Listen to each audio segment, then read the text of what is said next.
આપનું સ્વાગત છે। રૂપિયાના જોરે હથિયારના લાયસન્સ અને હથિયાર વેચાણના નેટવર્કનો પર્દાફાશ।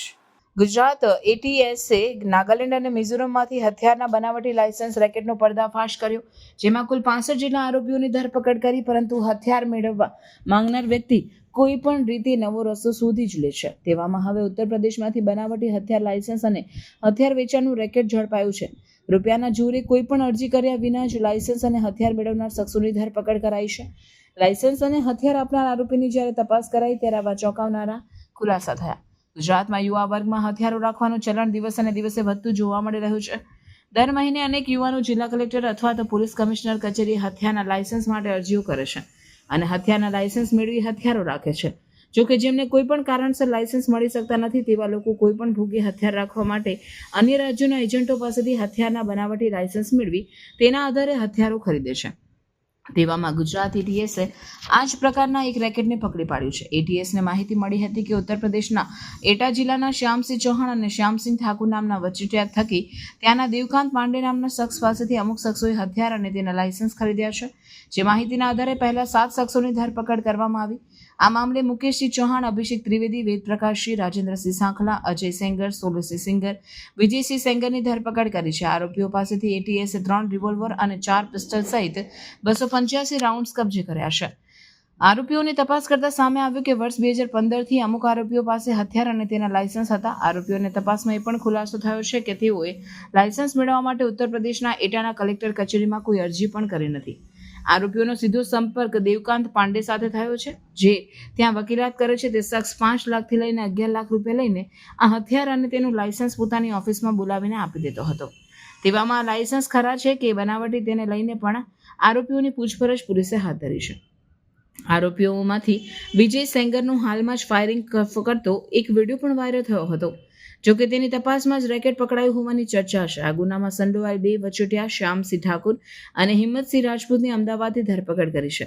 જોકે માસ્ટર માઇન્ડ હજુ પણ ફરાર છે। આરોપીની વધુ તપાસમાં સામે આવ્યું છે કે આ દેવકાંત પાંડે પાસેથી ગુજરાતના અનેક લોકોએ વર્ષ 2019થી 2022 સુધીના સમયગાળામાં હથિયારના લાયસન્સ અને હથિયારો ખરીદ્યા છે। પકડાયેલા આરોપીઓમાંથી મુકેશસિંહ કુશવાહે 7 લાખમાં, અભિષેક ત્રિવેદીએ 5 લાખમાં, વેદપ્રકાશસિંહે 11 લાખમાં, રાજેન્દ્રસિંહે 7 લાખમાં, અજય સેંગરે 7 લાખમાં, સોલસિંહ સેંગરે 11 લાખમાં અને વિજય સેંગરે 5.50 લાખમાં લાયસન્સ અને હથિયાર ખરીદ્યા હતા। આરોપી મુકેશ ચૌહાણ સામે 5 ગુના, જ્યારે અજય સેંગર સામે 3 અને સોલસિંહ સેંગર સામે 1 ગુનો નોંધાયેલો છે। તેવામાં મુખ્ય આરોપીના પકડાયા બાદ તેણે આ રીતે કેટલા લોકોને હથિયારો અને બનાવટી લાયસન્સ આપ્યો તેનો ખુલાસો થશે। ગુજરાત રાજ્યના વરિષ્ઠ પોલીસ અધિકારી અને એટીએસના વરિષ્ઠ પોલીસ અધિકારીઓ દ્વારા સૂચના આપવામાં આવી છે કે ઓર્ગેનાઇઝ ક્રાઇમ ઉપર ગુજરાત એટીએસ થોડું ધ્યાન આપે। તો એ સૂચનાની અન્વયે અગાઉ એટીએસે નાર્કોટિક્સ, આર્મ્સ એક્ટ, ટેરરિઝમ વગેરેમાં કેસ કરેલા છે।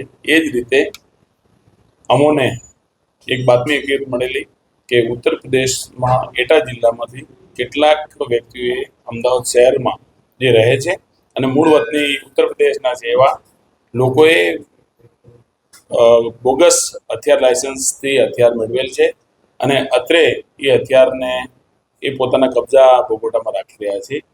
એ માહિતીના આધારે પીએસઆઈ કેબી સોલંકીને આ પ્રાથમિક તપાસ સોંપવામાં આવેલી અને એ દરમિયાન એટીએસની અલગ અલગ ટીમોથી એની તપાસ કરવામાં આવતા અત્રેની કચેરીએ એટીએસ ખાતે 7 હથિયાર જમા કરવામાં આવેલ છે અને 285 રાઉન્ડ કબજે કરવામાં આવે છે અને 7 આરોપીની અટકાયત કરવામાં આવેલ છે। આ જે બનાવની હકીકત છે એ કે ગુજરાત અમદાવાદ શહેરમાં રહેતા કેટલાક સમયે કોઈ કચેરીમાં જઈ અને લાયસન્સ મેળવ્યા નથી, પરંતુ એટા જિલ્લાના એક વ્યક્તિ જેનું નામ છે દેવકાંત પાંડે, એની પાસેથી અમદાવાદમાં રહેતા શ્યામસિંહ ઠાકુર અને રાજેશ ચૌહાણ નામના વ્યક્તિ મારફતે હથિયાર લાયસન્સ મેળવ્યા છે અને એ હથિયાર લાયસન્સ કોઈ સરકારી કચેરીમાંથી નહીં, પરંતુ કોઈના ઘરે, એમના કચેરીમાં, એમની ઓફિસમાંથી આપવામાં આવેલ છે અને હથિયાર પણ ત્યાંથી જ આપવામાં આવેલ છે। કોઈ ગન હાઉસમાંથી આ ખરીદવામાં આવેલ નથી। અત્રેની તપાસ છે એમાં આટલી માહિતી અમારી પાસે છે, જેમાં ટોટલ 7 આરોપીની ધરપકડ કરી છે। એમના 16 તારીખ સુધીના રિમાન્ડ મેળવવામાં આવે છે એ ઉપરાંત બીજા બે શ્યામસિંહ ઠાકુર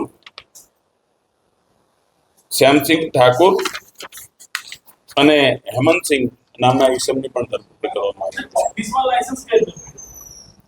જે દેવકાંત પાંડે છે એ અમુક રકમ મેળવી અને લાયસન્સ એ બનાવી અને એમની કચેરી અથવા તો અન્ય કોઈ જગ્યાએ હોટલમાં વગેરેમાં એ લાયસન્સ અને હથિયાર બંને આપતા હતા.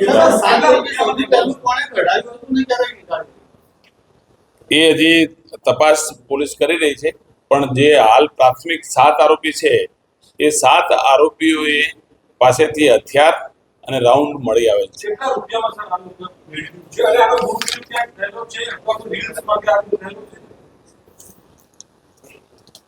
જે લાયસન્સ માટેના નાણાં ખર્ચાયા છે એ મુકેશે ચૌહાણે 7 લાખ રૂપિયા આપ્યા છે, અભિષેક રાજદેવે 5 લાખ રૂપિયા, વેદ પ્રકાશે 11 લાખ રૂપિયા, રાજેન્દ્રસિંહ લક્ષ્મણસિંહ સાંખલાએ 7 લાખ રૂપિયા, અજય ભૈરુસિંહ સેંગરે 7 લાખ રૂપિયા, સોલસિંહ રામબાબુસિંહ સેંગરે 11 લાખ રૂપિયા અને વિજયે 5.5 લાખ રૂપિયા એમ અલગ અલગ રકમ આપવામાં આવી છે.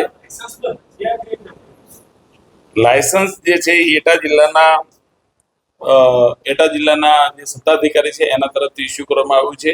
એ પ્રાથમિક વિગતો મળી આવેલ છે, પરંતુ આ લાયસન્સ જ્યારે પણ એ રૂબરૂ લેવા માટે ગયા છે ત્યારે કોઈ સરકારી કચેરીમાં નથી ગયા, પરંતુ આ દેવકાંત પાંડે જ્યાં એમને મળવા માટે કહે છે, જે સૂચના આપે છે એમની કચેરી, એમના ઘર અથવા તો અન્ય કોઈ જગ્યા ઉપર, ત્યાં લાયસન્સ, હથિયાર અને રાઉન્ડ ત્યાં જ પ્રાથમિક તપાસમાં જે આવ્યું છે એ પ્રમાણે એમણે કહ્યું છે કે અમે કોઈ ડોક્યુમેન્ટ સબમિટ કરી કે અથવા તો એના ડોમિસાઇલના કે એના કોઈ પુરાવા આપી અને અમે મેળવ્યું નથી, પરંતુ અમે પૈસા આપ્યા અને અમને લાયસન્સ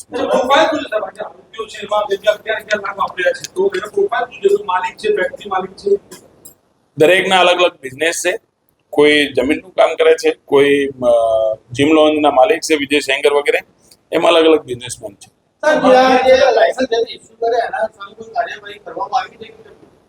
લાયસન્સ જેણે ઇસ્યુ કર્યા છે એની પ્રાથમિક તપાસ અમે કરી છે. પ્રાથમિક પુરાવા અમારી પાસે છે, એના આધારે આરોપીને એરેસ્ટ કરવામાં આવ્યા છે, રિમાન્ડ મેળવવામાં આવ્યા છે અને વધુ તપાસ ઉત્તર પ્રદેશ કચેરીથી અમે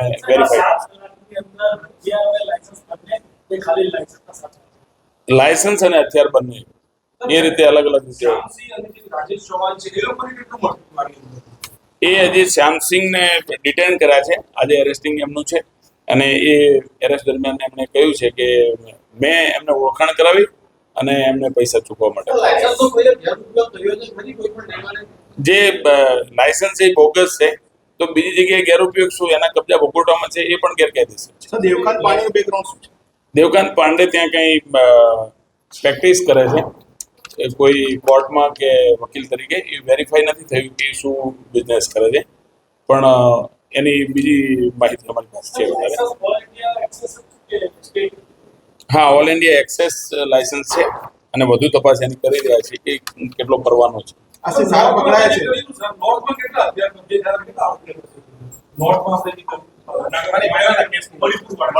અગાઉવાળા જે કેસ છે એની અંદર ટોટલ 65 થી વધુ આરોપીને એરેસ્ટ કરવામાં આવ્યા છે અને હજી 40 થી વધારે વોન્ટેડ આરોપી